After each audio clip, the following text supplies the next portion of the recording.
15 दिन एक आदमी अपने ही घर में कैद रहा, लेकिन उसके दरवाजे के बाहर एक भी पुलिस वाला नहीं था। उसके हाथों में हथकड़ी नहीं थी, घर के बाहर कोई पहरा नहीं था। फिर भी वो घर से बाहर नहीं निकला, क्योंकि उसके फोन की स्क्रीन की दूसरी तरफ बैठे कुछ लोग उसे यकीन दिला चुके थे कि अगर उसने उनकी एक भी बात नहीं मानी तो वो गिरफ्तार हो जाएगा।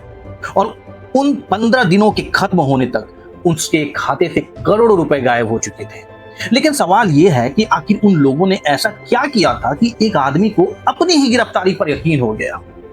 जिस आदमी के साथ ये हुआ उसकी उम्र 90 साल थी और वो कोई आम आदमी नहीं था, वो जयपुर का एक रिटायर्ड डिस्ट्रिक्ट जज था।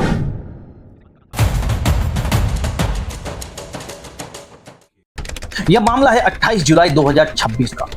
90 वर्षीय रिटायर्ड डिस्ट्रिक्ट जज गणपत सिंह भंडारी जी के व्हाट्सएप पर वीडियो कॉल आती है। स्क्रीन पर एक आदमी पुलिस यूनिफॉर्म में है।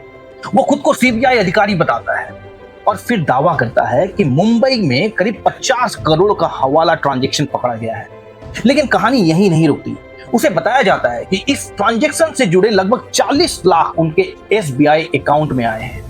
यानी अब रिटायर्ड जज के सामने सिर्फ एक आरोप नहीं था, सामने था सीबीआई, हवाला, करोड़ों रुपए और गिरफ्तारी का डर।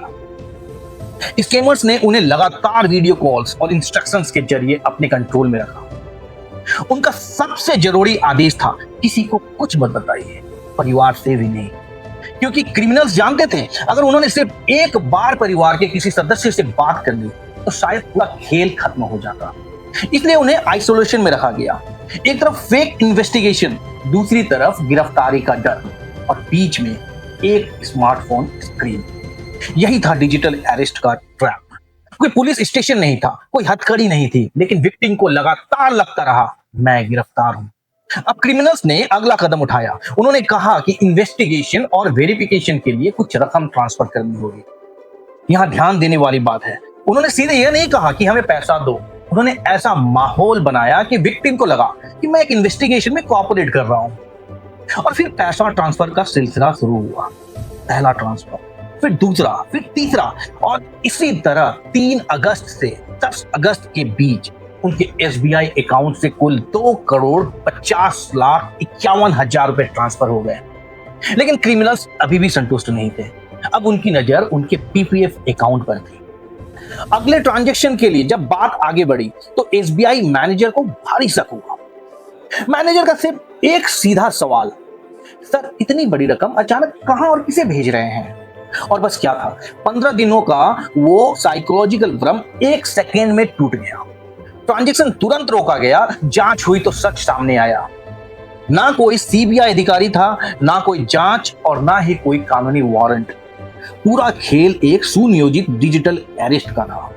इस स्कैम की सबसे डरावनी बात 2.5 करोड़ रुपए नहीं है। सबसे खौफनाक बात यह है कि कानून के जानकारों को भी कानून का नाम लेकर डरा दिया गया।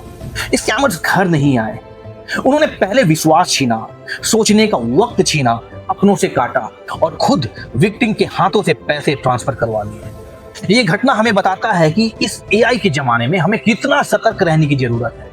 याद रखिए, भारतीय कानून में डिजिटल अरेस्ट जैसी कोई चीज नहीं होती। कोई भी पुलिस या सीबीआई वीडियो कॉल पर अरेस्ट वारंट नहीं भेजती और न ही पैसे मांगती है। ऐसा कॉल आते ही तुरंत काटें और 1930 पर कॉल करें या cybercrime.gov.in पर रिपोर्ट दर्ज करें, क्योंकि आपकी सतर्कता ही आपकी सुरक्षा है। अगले एपिसोड में ऐसा ही एक सच्ची कहानी बताऊंगा जहां एक कर्मचारी को कंपनी के सीएफओ की वीडियो कॉल आती है। $25 मिलियन का ट्रांसफर होता है और बाद में पता चलता है पूरी वीडियो कॉन्फ्रेंस मीटिंग में एक भी इंसान नहीं था, सब डीप फेक थे। तो बने रहिए हमारे चैनल के साथ, साइबर क्राइम फाइल्स जारी रहेगा। जय हिंद।